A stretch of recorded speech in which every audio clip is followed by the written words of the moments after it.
Thank you for joining Wars of the Roses. As we continue with Part 15, Tsong Ka-pa, the Luther of Tibet, from the Adepts in the Eastern Esoteric tradition by Manly Palmer Hall, Part 2, the Arhats of Buddhism. Tsong Ka-pa, the Luther of Tibet. Abbe Hue, described by Madam Blavatsky as the Lama of Jehovah, examines at some length the Tibetan legends dealing with the birth and early life of the Adept teacher, Tsong Ka-pa. This celebrated religious reformer is said to have been born circa AD 1358 in the land of Amdo, now part of the Szechwan province of China. His foster father was a humble shepherd whose worldly possessions consisted of some 20 goats and a few long-haired cattle. For many years, this good man and his wife lived childless and alone in the wild mountain solitudes. Their home was a black tent, and while the shepherd guarded his pasturing animals, the wife occupied herself with the making of cheese or weaving the long hair of the cattle into a coarse cloth. From Kunskeveby in Tibet, detail from a Tibetan painting showing Tsong Ka-pa, the great Buddhist reformer, riding upon a white elephant and accompanied by attendants.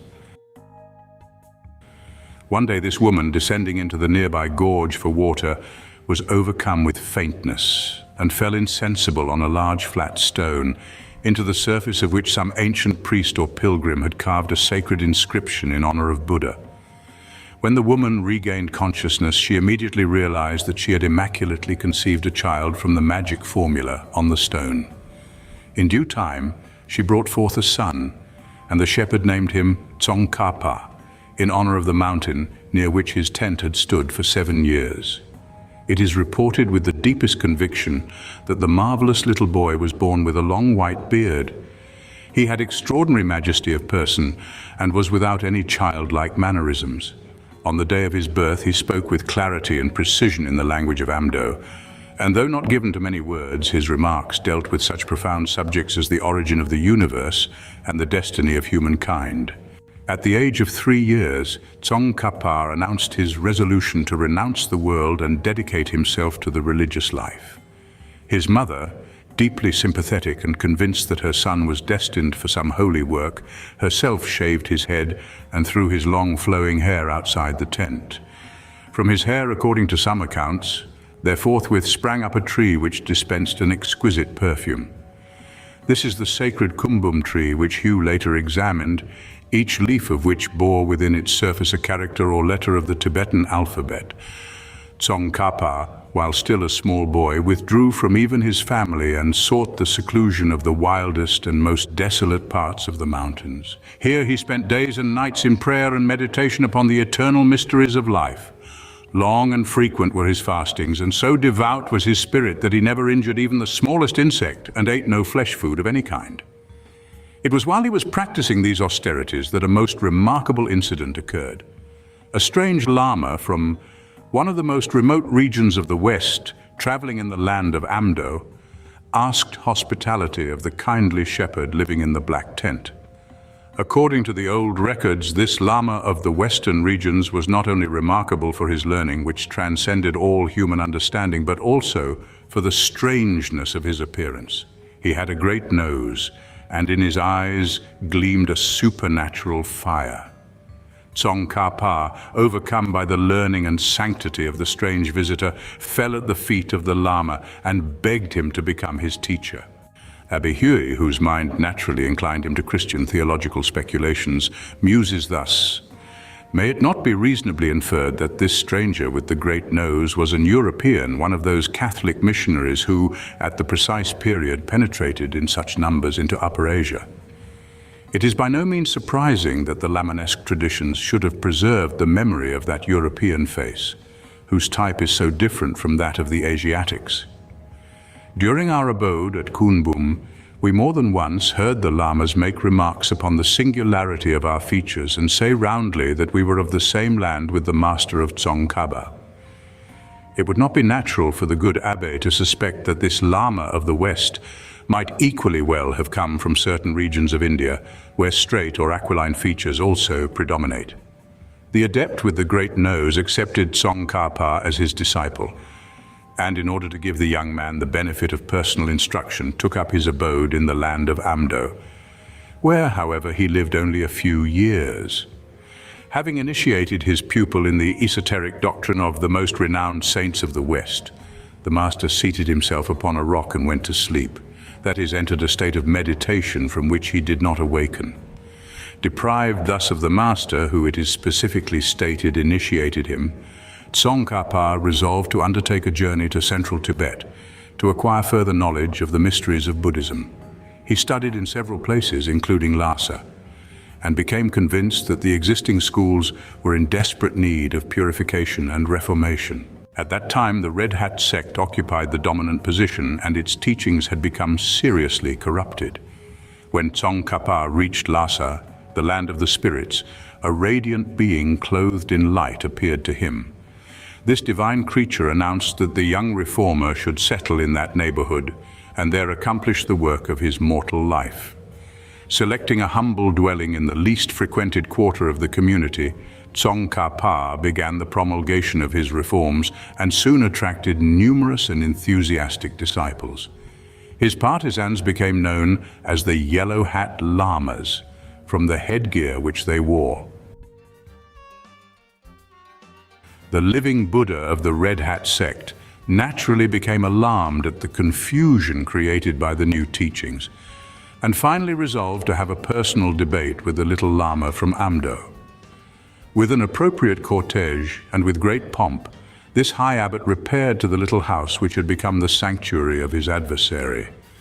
The door of Tsong Ka-pa's retreat was so low that as the living Buddha passed through, his high red cap struck against the beam and fell from his head onto the floor. This was regarded by many as an omen. The living Buddha, in no way disconcerted, entered upon an elaborate exposition of the orthodox tenets, but the debate went against him due to a rather humorous incident. Those who know living conditions in the trans-Himalayan highlands will appreciate the details. While the abbot of the Red Hat was debating, he slipped one hand under his robe in an effort to kill a small insect that was annoying him. Suddenly, Tsong Ka-pa looked up and reminded the living Buddha that while he was describing the virtues and beauties of Buddha's doctrine of harmlessness, he was at the same time trying to destroy a tiny living thing. For some reason, this philosophic shaft struck home, and the living Buddha prostrated himself at the feet of Tsong Ka-pa and acknowledged his supremacy. The more that the unfortunate Abbe Hue wrote about Tibetan Buddhism, the less secure his position became in his own faith. He attained the distinction of having his name struck off the list of missionaries at Rome and his book placed on the Index Expurgatorius when he pointed out the similarities which existed between the Lamistic rites introduced by Tsong Ka-pa and those practiced by the Roman Church. He was suspended from his missionary work for an overabundance of zeal and sincerity. The following is typical of the statements that complicated life for the well-meaning Lazarist. Upon the most superficial examination of the reforms and innovations introduced by Tsong Ka-pa into the Lamanesque worship, one must be struck with their affinity to Catholicism. The cross, the mitre, the dalmatida, the cope, which the Grand Lamas wear on their journeys or when they are performing some ceremony out of the temple, the service with double choirs, the psalmody, the exorcisms, the censer suspended from 5 chains and which you can open or close at pleasure. The benedictions given by the Lamas by extending the right hand over the heads of the faithful. The chaplet, ecclesiastical celibacy, spiritual retirement, the worship of the saints, the fasts, the processions, the litanies, the holy water. All these are analogies between the Buddhists and ourselves. Now, can it be said that these analogies are of Christian origin? We think so. We have indeed found, neither in the traditions nor in the monuments of the country, any positive proof of their adoption. Still, it is perfectly legitimate to put forward conjectures which possess all the characteristics of the most emphatic probability. Tsong Ka-pa lived to see his reforms and innovations win the general approval of his people. In 1409, he built the Gadan monastery about 30 miles from Lhasa and became the first abbot of this extensive establishment. He wrote, translated, and compiled many religious texts, reformed the practices of the older sects with special emphasis upon the mystical content, placed heavy restrictions upon the sorceries practiced by the Bon sect, and advocated strict observances including fasting, long periods of retirement for the cultivation of spiritual powers, and a high standard of personal morality approaching total asceticism for the clergy. He has been called the Luther of Lamaism.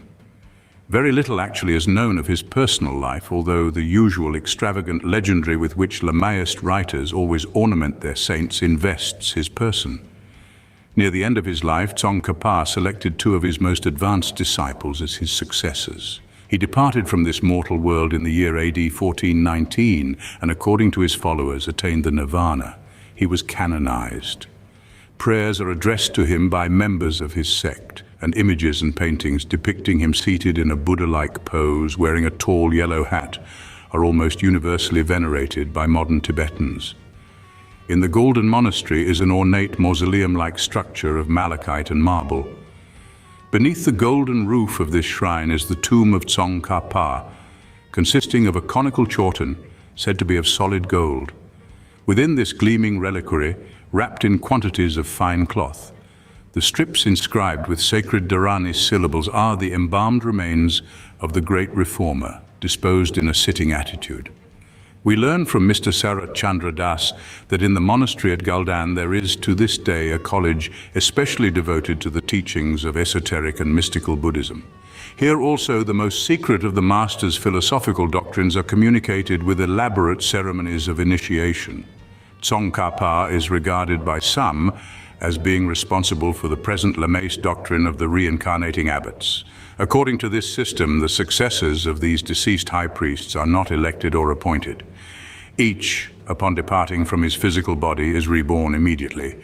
This happy event is discovered by signs and wonders. The reborn Lama is then taken to his monastery, installed with appropriate rituals, and continues to govern. Thank you for watching, and please don't forget to share, like, subscribe, and comment. And if you can, please consider donating to Wars of the Roses. Links to PayPal and Patreon are in the description. Thank you so very much.